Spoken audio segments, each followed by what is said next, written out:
Canchon wasn't the type for messing about on the river. He was up to something down here. Something that got him killed.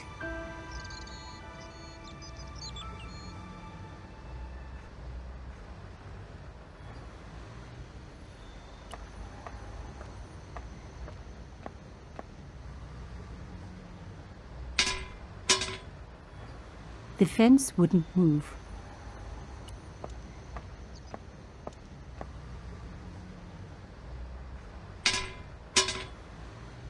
This fence wouldn't move either.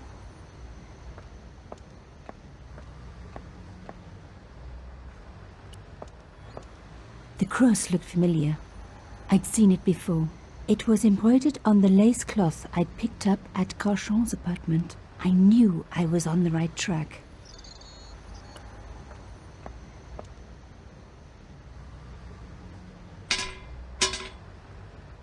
I tried pushing the fence, but it wouldn't move.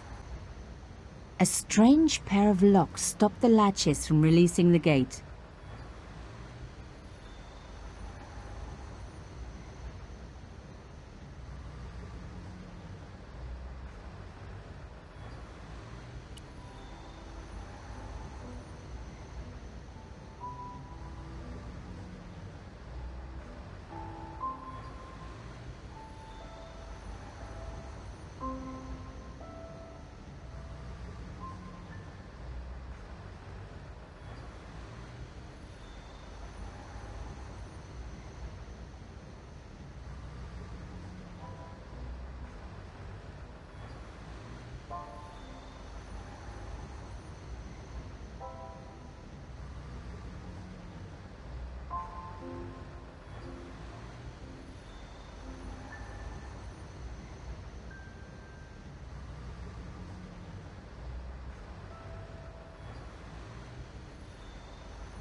Whoops!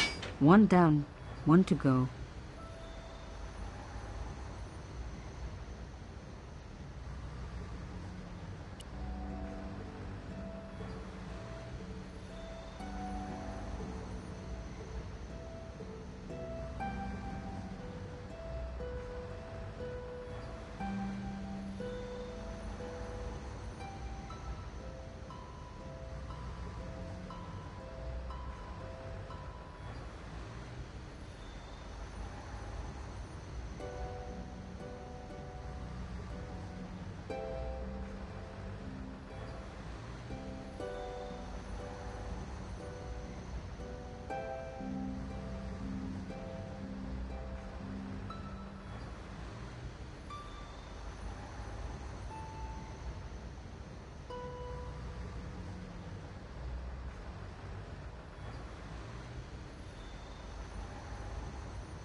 Nothing like a good convent education for honing your lockpicking skills.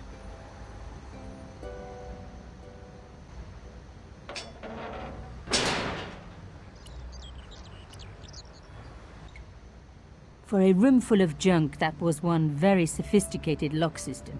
This place was definitely fishy, in more ways than one.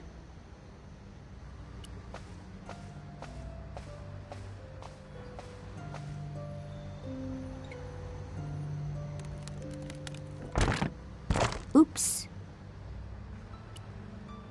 An old shell case. I wondered what that was doing there.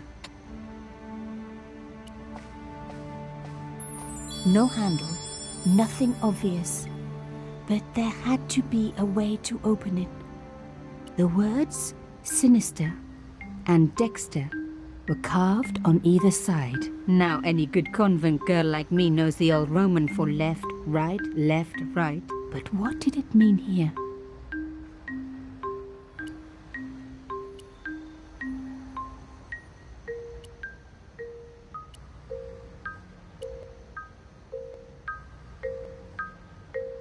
Mystery solved. Carchon's stone cylinder slotted into the hole with a satisfying click.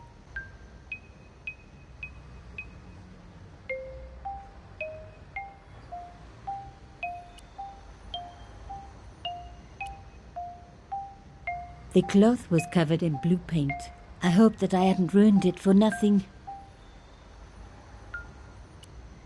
Rolling out the painted cylinder had given me a print of a secret message. It read, Sub Judice.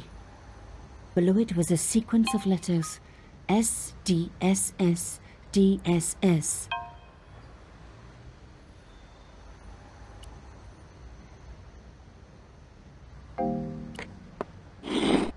A satisfying click told me I turned it to the right position. It felt like tumblers in a safe.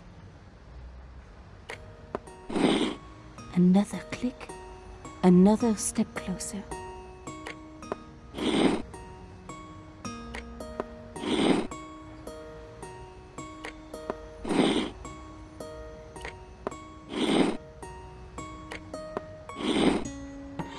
I love the sound of locks clicking open.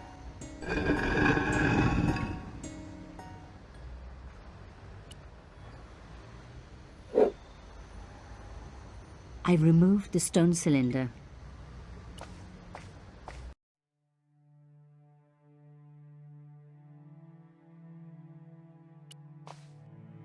Ut lex vel ut next sumito. To the law or unto death, submit. I guess these people didn't believe in liberté, égalité, or fraternité. Yes, I'll admit it. I was a swot at school. I also wore lipstick and the nuns never knew.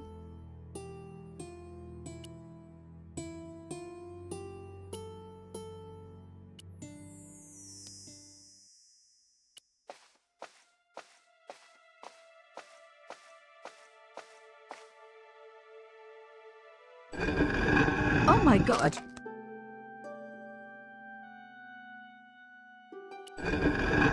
With nothing to hold it up, the cross dropped back down again. If I was going to get a closer look at the panel, I'd have to find a way of keeping the cross up.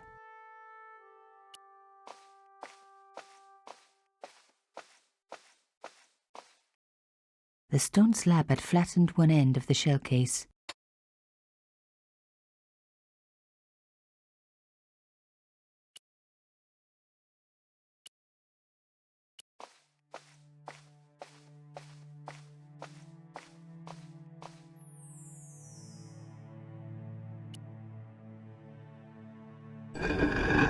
Lifting the cross closed the entrance door and also opened some kind of stone panel.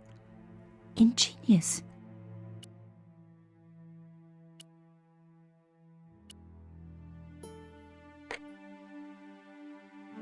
The stone cross was propped up. Now I was getting somewhere. I touched the slot. Nothing bad happened, which was good. I've always been attached to my fingers. This slot was designed for something specific. But what?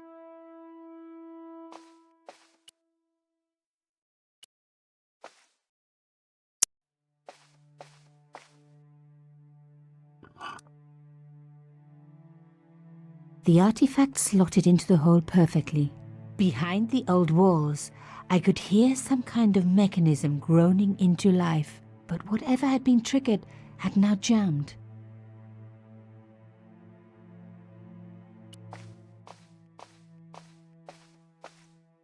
I removed the shell case.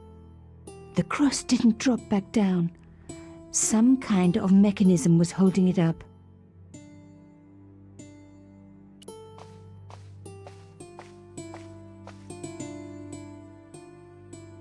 The gap was too thin for me to get a grip.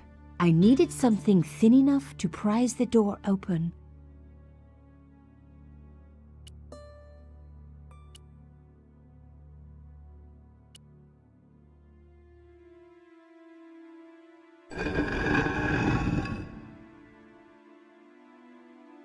Another good use for a shell case. Another secret room.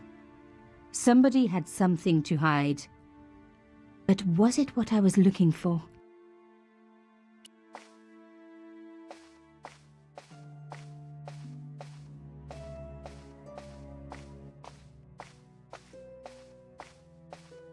Wow! Through the darkness, I could see that this was a stateroom. But for what purpose? And how did it tie in with Carchon?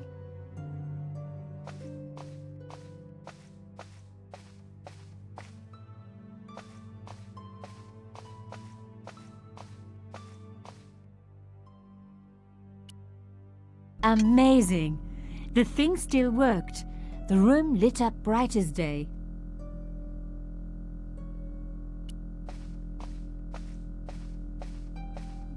That wasn't going to help. A door like that always has something important behind it. I had to find a way to unlock it. A slot next to the safe door. All I had to do was find something to fit into it. It was like being back in kindergarten. All I needed now was a shape that would fit the slot.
I removed the shell case.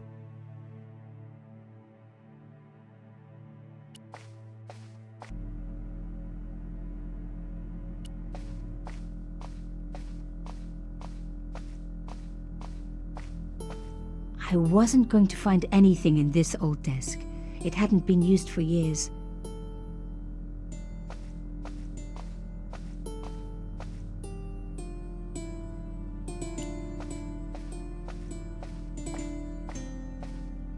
It was pretty clear from the lack of dust that someone had been working very recently at this desk.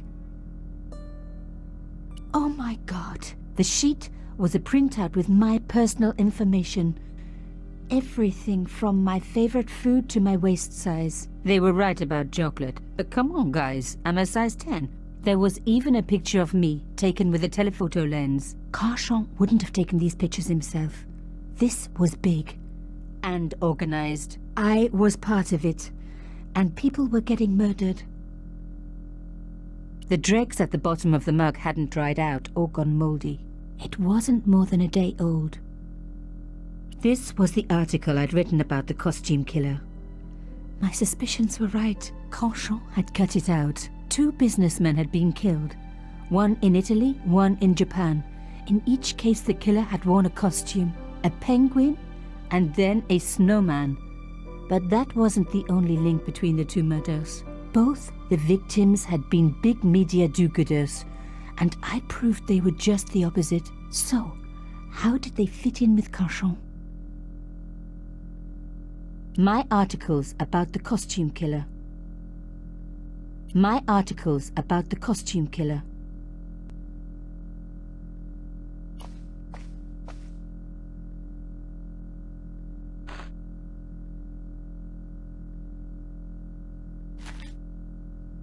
Inside the drawer, I found a note written in some kind of code.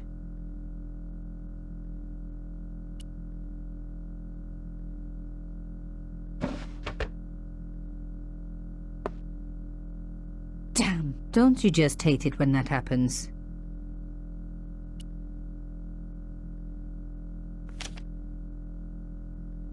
A photo, long lost, had fallen down the back of the drawer. It was very old, but there was no mistaking the guy in the foreground. Carchon. Behind him were soldiers, a burning village, and a corpse. The photograph was cropped on the right-hand side. Somebody else in the picture obviously didn't want to be in it anymore. I wasn't surprised. This was Africa in the 60s. An uprising was being brutally suppressed. And here was Mr. Media himself, Carchon, doing the suppressing. The photograph was not just powerful evidence. It was also my ticket to one explosive story.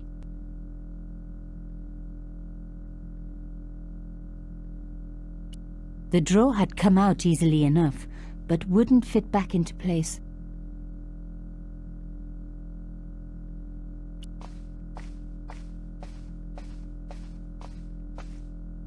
The flags had faded, but their message was still pretty clear. Fascist regalia, a message of hate.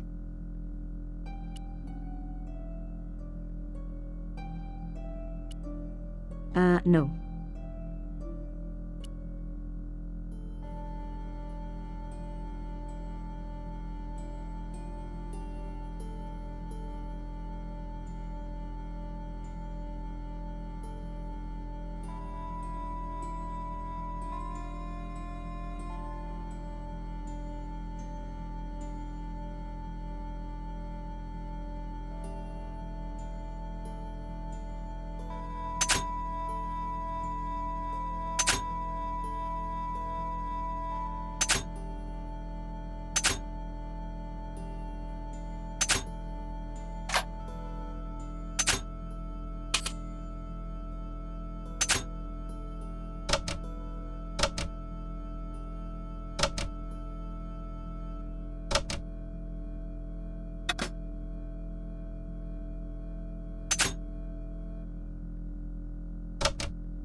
the note. It read, Pierre, full report to follow.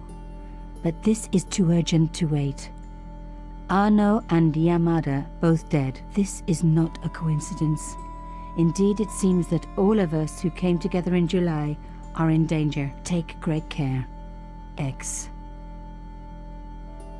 I wasn't the only one to make the connection between the costume killer. I'd been right all along. That was why he had asked to meet me. But what did I know that he didn't? I had enough for a story. An amazing story that was going to make my reputation and blow Conchance to pieces. I needed to get home fast and start typing.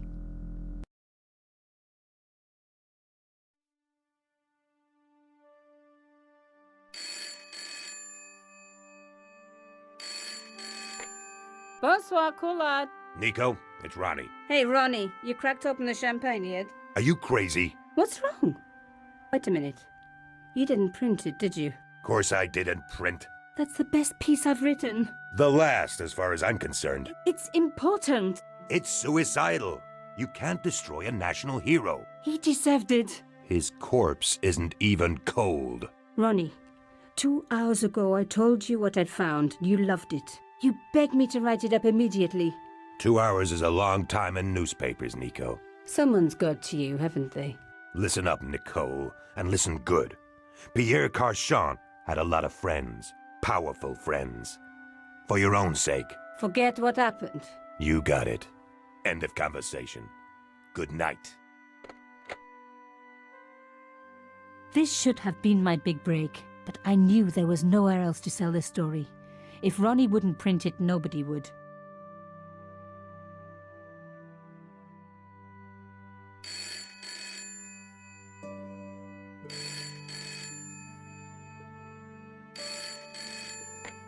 Bonsoir, Collard.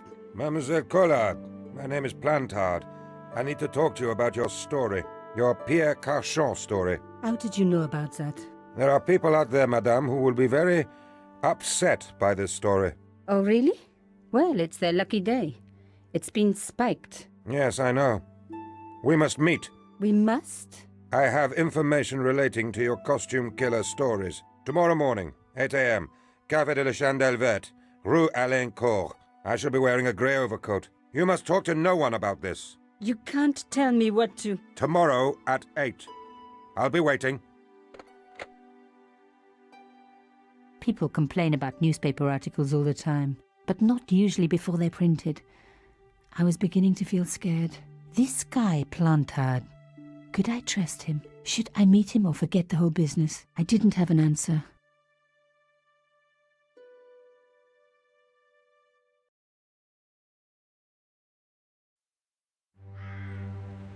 I'd only been in Paris for a week, but already I'd fallen in love with the city. My latest discovery was a little cafe, La Chandelle Verte. I was pretty sure the waitress was taking a shine to me. That old Stobart charm, I guess. Little did I know my reverie was about to be so rudely interrupted.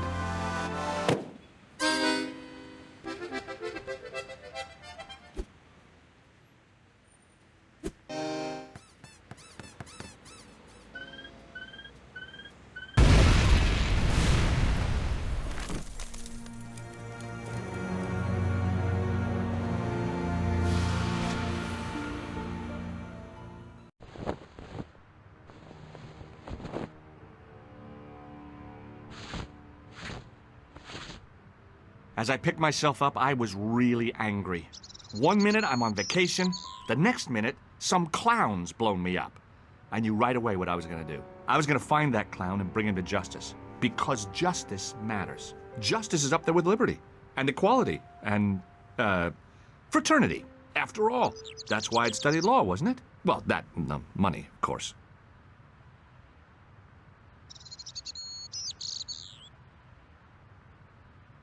I considered straightening the table, but I figured it best not to disturb the evidence.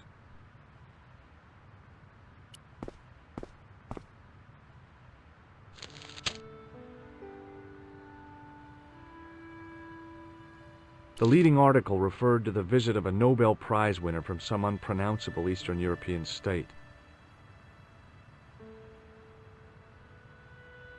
I noticed the writing at the foot of the page. It read Salah Eddin, 1345. The column was devoted exclusively to rumor, gossip, and sensationalism. The big story was about the brutal murder of a French media magnate, shot down in cold blood. The guy oozed confidence, like a regular French statesman.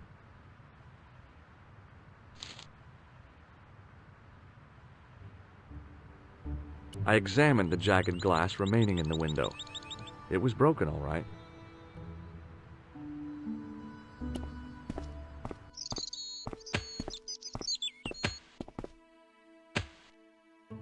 Please, hold it right there. Oh, don't shoot. I'm innocent. I'm an American. Can't make up your mind, huh? I demand to see the American consul. Drop your weapons and get down on the ground. Put that thing away, Sergeant Moo. I apologize, monsieur, but I cannot permit you to leave. Am I under arrest? Ah, no, I would simply like to ask you some questions. En avant, to the café, marche. What a mess. This bombing is an outrage, is it not? Stop that, monsieur. Has it occurred to you that he may be dead, Moo? Oui, monsieur. But I prefer to look on the bright side. Besides, I recall a case where the killer escaped by feigning death. However, in this case, the man is quite dead. Examine the girl and take her statement, if you can. Et maintenant, to business. Your name, please? George Stobart. I'm from California. And what brings you to Paris, Monsieur Stobart? Travel. I'm touring Europe. You chose well. The city is most beautiful at this time of year, no? Yeah, I guess so, apart from the bomb blasts. Were you in the vicinity of the cafe at the time of the explosion? Yeah, I was sitting out on the sidewalk. I was lucky I wasn't killed. The inspector passed over my remark with no reaction. Did you see the deceased enter the cafe? Yes, I did. Was he alone? Yeah. And did he say anything to you? No. He was more interested in the waitress. Did you see anyone else in the cafe? Yeah, there was a guy dressed as a clown. He was carrying an accordion. An accordion? Bon. The picture is forming in my mind, and it is not a pretty one. Is the girl all right, Moo? She'll live. She confirms the American statement. A clown with an accordion, no doubt an elaborate and eccentric disguise. Very well. Eh bien, I have heard enough. What do you mean? I am satisfied that you know nothing. You may leave. I hope this little incident does not spoil the rest of your vacation. What about my personal safety? Can't you at least give me some advice? What can I say? Stay alert and look out for suspicious characters. And don't cross the road until the little man shows green. Great advice. I honestly believe you are in no danger, monsieur. Should you remember anything of importance, please contact me. My card.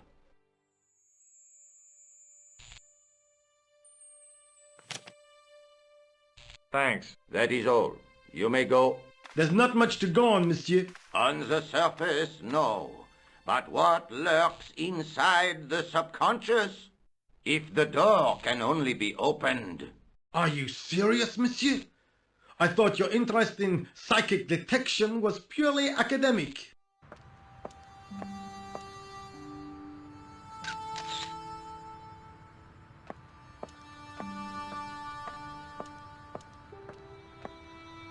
Excuse me, mademoiselle? Hi.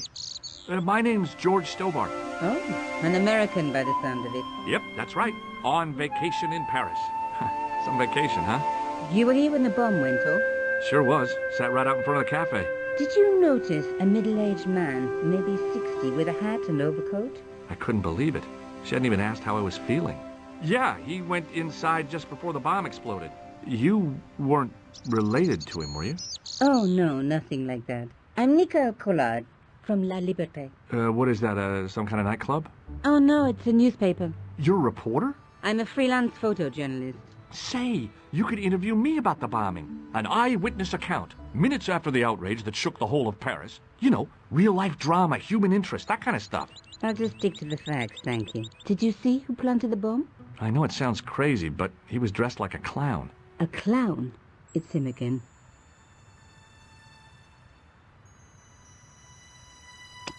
I found this newspaper outside the cafe. That is not a newspaper, it's a gossip rag. There's something written in it. Salah Eddin, 1345. It sounds like a betting tip. The name of the horse and the time of the race. What do you think? I don't think it is. That's too obvious. I wouldn't mind betting. This is a coded message. It's a romantic notion, but I don't think so. Look, the inspector gave me his card. Rosso! You know him? Oh, yes, we've met. Oh, I didn't know his first name was Augustin. It suits him, I must say. Who was the guy you were supposed to meet? His name was Plantard. I didn't know him, but he called me last night. He said he had a story which would interest me. He asked me to meet him at the cafe. I guess I'll never know what he wanted to tell me. Well, not unless you have Rosso's gift for psychic interrogation. How did Plantard get your name? Through the newspaper, La Liberté. I'd written an article linking two unsolved murders, one in Italy, the other in Japan. The cases were remarkably similar. A wealthy victim, no apparent motive, and a costume killer. Plantard said he could supply me with more information. Well, somehow the clown must have known about our appointment. Rosso didn't blink when I told him about the clown. It's as if he already knew. That's typical of a cold fish like Rosso. I've seen cheeseburgers with more spunk. Have you met the clown before? It's a long story. I have plenty of time. I don't. Why won't you tell me about the clown? Why do you want to get involved? Because he almost killed me. Isn't that reason enough? I guess so. Listen, I'll give you my phone number. You help me with my story and I'll let you in on what I know. And let's get one thing straight right now. This is strictly business. Okay, it's a deal. I have to go develop these pictures. À bientôt, monsieur. Fine. I'll see you soon.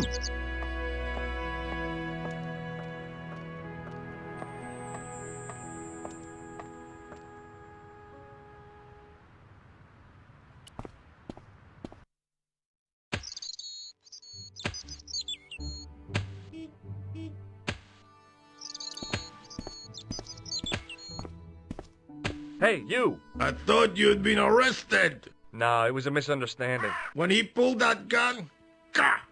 I thought that was it. Those automatics pack quite a punch, you know? He made a mistake. He thought I was a terrorist. You? A terrorist? Ha! He was only doing his duty, I guess. Did you see an old guy with a briefcase? Wait, silly old coot. Do you know what he said to me? Work fascinates me, he says. I could watch it all day. Quel bit. I could have knocked his block off.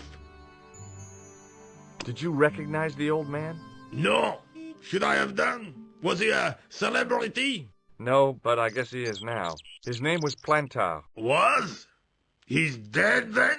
Yeah. That's too bad. Now I wish I hadn't called him what I did. If only I could turn back the clock. If only I'd been more tolerant. Regret and remorse are strange emotions. They really bring out the hammiest actors in people. Did you see a clown come by this way? A clown? Like in a circus? Yeah, with makeup and a big red nose. Huh! Those guys are funny, aren't they? Not in my experience. I love the circus, especially the horses. You haven't answered my question. Have you seen a clown? You think I've got time to watch everyone who passes by? Some of us have to work for a living. Look, I know you're busy, but surely you'd have noticed a clown. I told you already. I didn't see a thing. He was wearing multicolored baggy trousers and makeup. He'd be a poor sort of clown if he didn't. Listen, I have to find that clown. He's a killer. Say, who are you anyhow? A cop? No, of course not. I mean, do I look like a cop? No, but you act like one, sticking your nose in where it's not wanted. How do you know this guy's a killer? Did you see him in action? Didn't you hear the explosion? The cafe was blown up. I wondered what that bang was. Any bodies? Yeah, an old man was killed. Merde. I didn't think it was that serious. What about the waitress? Oh, she's fine. Thank the saints. Would you like to read my newspaper? I haven't got time to read that. Can't you see I'm busy? You could read it on your lunch break. 10 minutes is all I get. And if my boss had his way, I wouldn't get that. He'd have me on a drip, so I didn't have to stop to eat. Oh, take the newspaper and quit complaining. Pah! Look at this. Damn bleeding heart liberals. Tcha! Save the dolphins. Catch them and eat them, I say. All that fuss over a bunch of fish. Nah, that's more like it. Look at the size of those. Like champagne bottle corks, no? Ah, what's this? Saladin running in the Prix de l'Arc de Triomphe. It's a racehorse? A horse? A legend. Bucephalus reborn, mon ami. Like a streak of lightning she is. Do me a favor, won't you? Keep an eye on my hole. I'm off to put some money on that nag. What about your toolbox? Stuff it. Help yourself.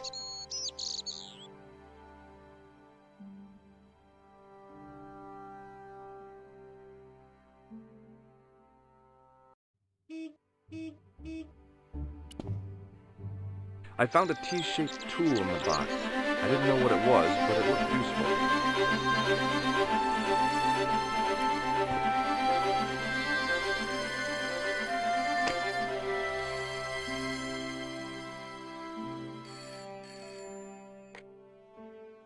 Hello, Nico Coulard. Hello? It's George. Oh, hi. Well, I haven't had a lot of luck. You found nothing. No. Look, I'm very busy right now. Call me if you have any news, okay? Oh, yeah, I guess. Adieu, monsieur. See you.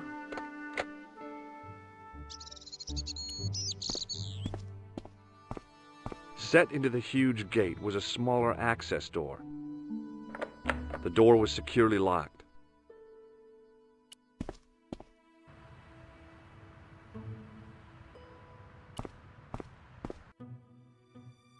The clown had fled into this alley, but there was no sign of him now.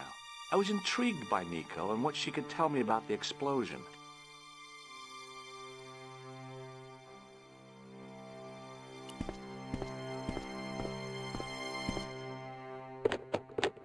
There was nothing of interest.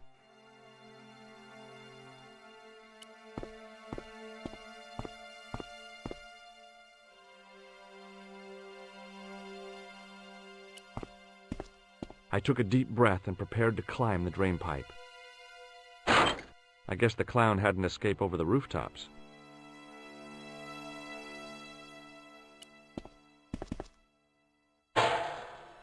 It smelled like someone had dumped a truckload of fish in a locker room on a hot summer afternoon.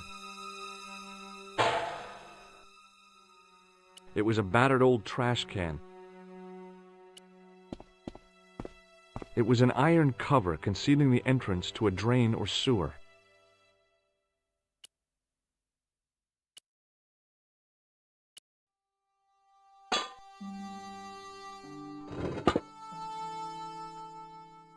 I lifted the cover to reveal what smelt like the entrance to a sewer.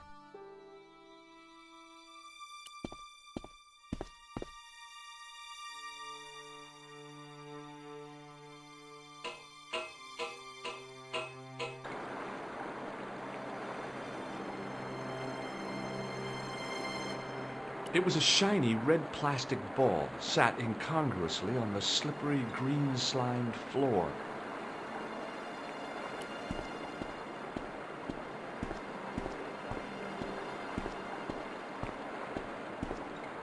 As I picked up the plastic ball, I realized it was intended to be worn. It was the clown's red nose.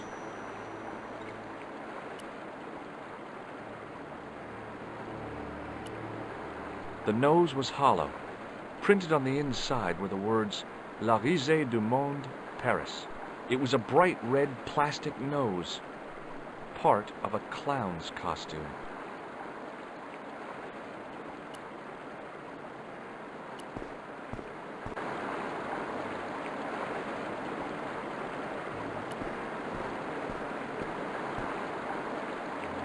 I scooped up the sodden tissue. It was cold and greasy, like breakfast leftovers.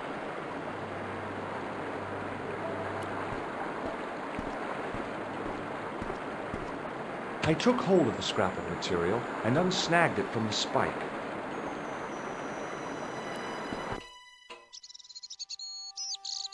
Hi there. Hold it right there, you sewer rat. I knew you'd come back, and now I've got you. What are you talking about? You're trespassing. Come out of there, immediately. That's what I'm trying to do. Give me your hand.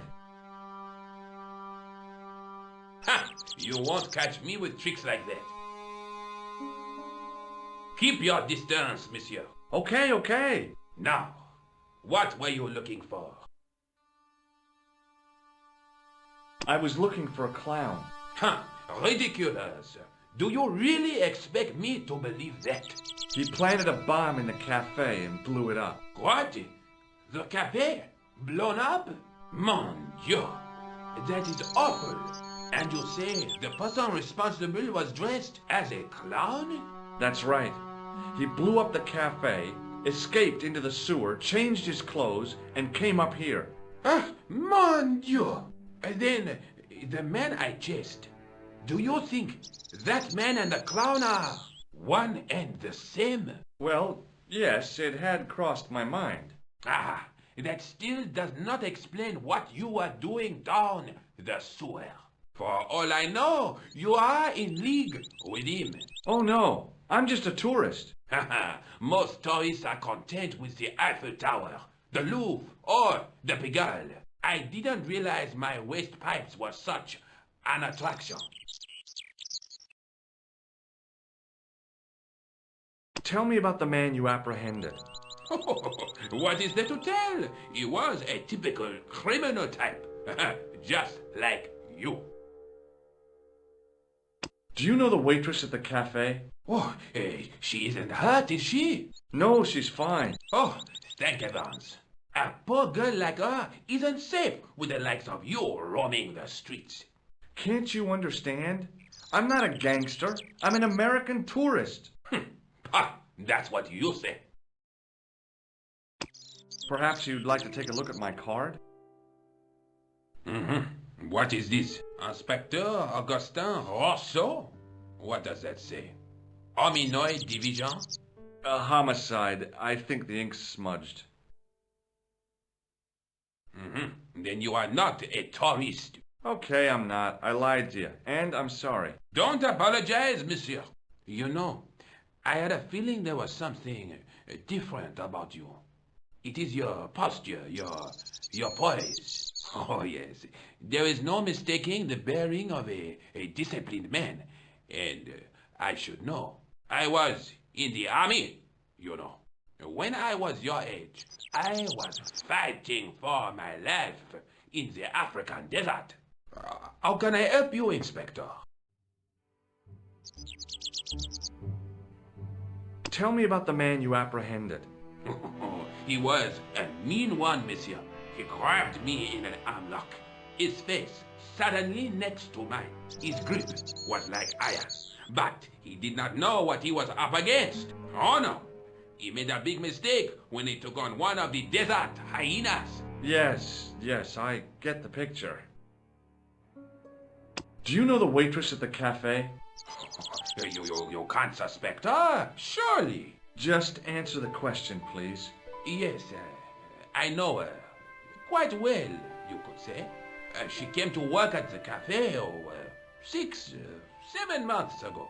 I look forward all week to the relief she gives me when she visits. Really? So you'd miss her if she wasn't there? Oh, mais oui! Who else would I find to cut my toenails? Does the name Plantar mean anything to you? No, it doesn't. Was the guy you saw carrying a briefcase? Why, yes, he was. Clutched in his arms like a baby. That belonged to his victim. Oh, what do you think was in it? Drugs? Stolen jewels? I don't know, but the killer thought it was worth a man's life. Nothing is worth that, monsieur. Take a look at this false nose. Aha! That looks like a clown's nose to me. Precisely. He must have dropped it in his panic. Unless he wanted you to find it. Why would he want to do that? To put you off the scent.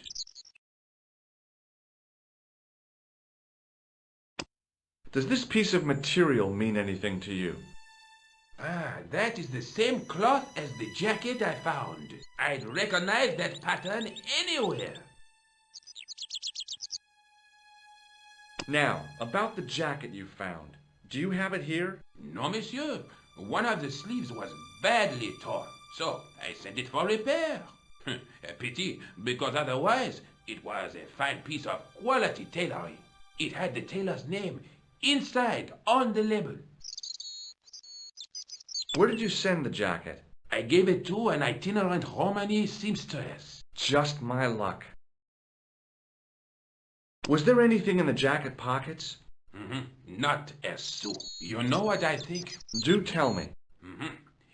He changed out of the clown suit and cunningly disguised himself as an ordinary person. Looks like I'm up against a mastermind. What was the name on the label? Ah, it was a foreign name. Todrick, I think. Did you get the address? There wasn't one, monsieur. Only a telephone number. Well, I don't expect you to remember a phone number you've only seen once. 74 98 08 59. You're kidding. That's his phone number? Yes, that's it. A little trick with numbers that I learned in the desert. I was taught the technique by a Tuareg shaman. That's incredible. It comes in handy at the supermarket checkout. Do I get a reward? Honesty, monsieur, is its own reward. Then I'm glad I do not rely on honesty to pay the bills.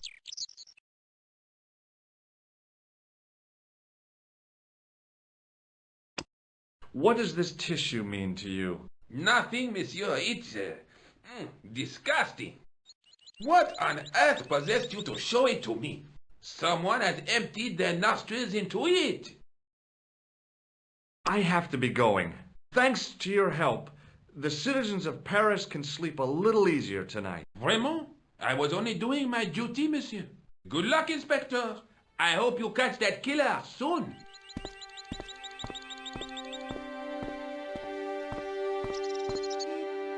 So the clown had escaped into the sewer, come up into the courtyard, and then slipped back into the street here. It wasn't much, but it was more than the cops had done.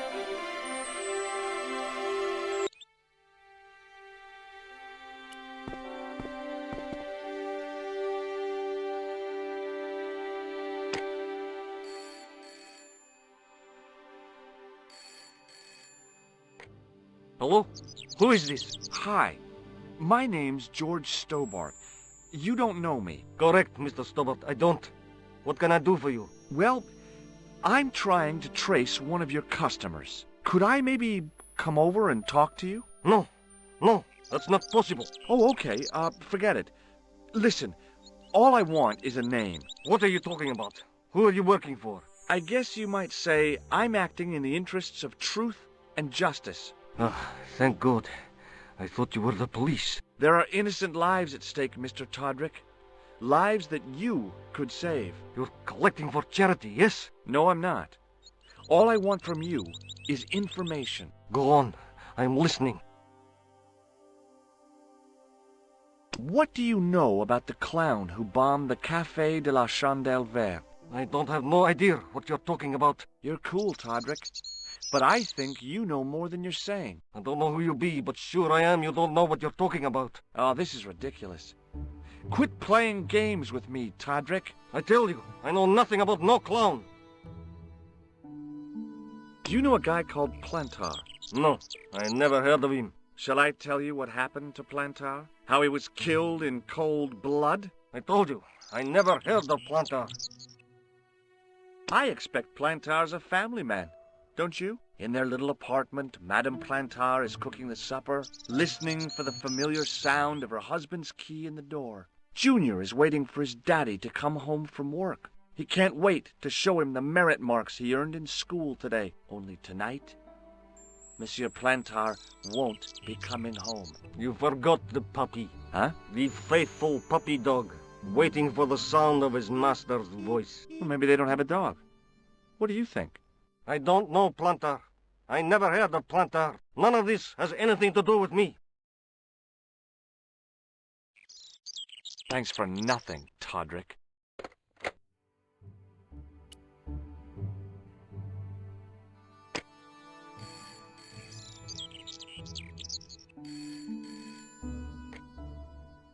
Hello, Nico Collard. Hello? It's George. Ah, oui. You said to call if I could help. Have you any news for me? You bet. I met a witness who spoke to the clown. And I know where the killer gets his suits. No kidding. Hey, I'm impressed. You are? Well, it wasn't easy. Look, why don't you come here to my apartment later this afternoon? Fine. Where do you live? 361 Rue Jarry. Okay, I'll come over. I was used to working alone, but I had to admit it felt good with George on the case too. But there were some things I was going to have to do alone, and fast. I needed the answers to some questions. Who was the costume killer? And why did he murder Carchon? Why did Carchon ask for me to interview him? How did he know my father? And why was my editor so scared? There was some kind of secret war going on out there, but who was on which side? One thing I did know. I wasn't going to get the answers sitting at my desk.